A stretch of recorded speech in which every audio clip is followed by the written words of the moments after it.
Hello, good morning, everybody. It is good to see you. It is 5 January 2023, and we are in the blended Bible reading plan. What an exciting time! So, today we are reading Genesis chapter 9 from verse 8 all the way to chapter 10, verse 32, and Psalm chapter 4, verse 1 to 8, Proverbs 1, verse 10 to 14, and Matthew chapter 4 verse 21 all the way to chapter 5 verse 12. I am excited. We will repeat this again as I offload along the way. Now let us look at a verse that jumped out to me this morning. Genesis chapter 5 verse 13. It says, I have placed my bow in the clouds. It will be a sign of the covenant between me and the earth. Whenever I form clouds over the earth and the bow appears on the cloud, I will remember my covenant with you.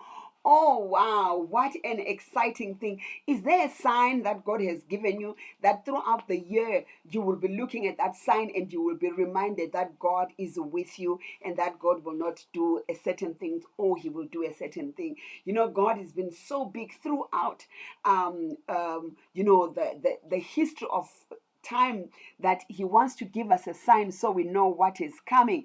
He gave us a sign that Jesus will be coming by saying that there will be a virgin that will give birth to a son. What an amazing thing. What a big sign. And then the wise men followed a star and then they found him. How about that? So this year, may God show you a sign that will remind you of who you are and what you are about in this world.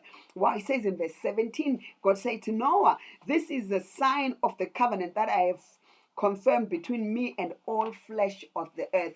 What a brilliant thing. Do you know, one time I was reading the book of Hosea, and God says to him, go and marry a prostitute. And then he gives children names that were prophetic, and then he says, I and my children are for signs and for wonders, because the Bible had specifically said excuse me, by the time that one of the children would be crawling, something would happen. So this year, may God show you signs and wonders. Now, verse 20, Noah was a man of the soil, a tiller of the ground, and he planted his first vineyard. And then Noah got drunk. Guy, listen, friends, whatever you plant this year, let it not get you drunk. Let it not confuse you.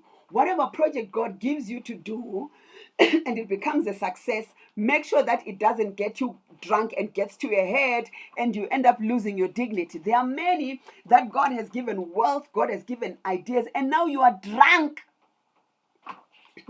by that thing that God gave you. Don't get drunk. Don't get high from what God has given you. A vine is not only for you to get drunk and get drunk, but it's for you to also enjoy other things that come from the vine. So God has given you a project this year, an idea this year. Work it with dignity, but do not get drunk by it, because then later on something happens. The children see Noah's nakedness, and there are people who have become naked because of the much money they have. They're doing foolish things because God gave you money. So watch yourself in 2023. So we move to chapter 10, another verse that jumped out to me, verse 20. These are the Aham's sons by their clans, according to their languages, in their own lands and in their own nations. Isn't it amazing that God has given you to be born the language that you have?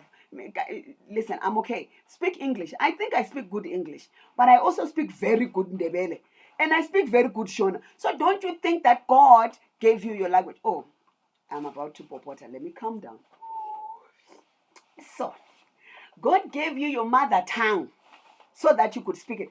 How can you be Zimbabwean, born here in Zimbabwe, and you are suddenly singing Moroi Amai, Moroi Zita Rango de Retendo? God gave them according to their language. Yeah, if you are born in the diaspora, try. Let your parents try.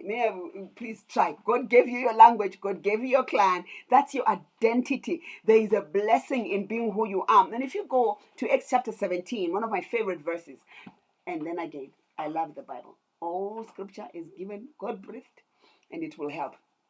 your life. So Acts chapter 17 verse 24 says that God, from verse 24 going down, he says that he gave them lands, time in history and places where they would dwell. God is not a fool to have put you in that country where you are, for you to have been born by that set of parents in that nation where you're coming from. Can you hear me? God bless you as you listen to me further. Psalms chapter 4 verse 1 to 8. I'm very excited today. Oh, why am I excited? Oh, I'm excited. Tomorrow is my birthday. I'm turning 42. So that's why I'm hyped up today. But anyway, let's read.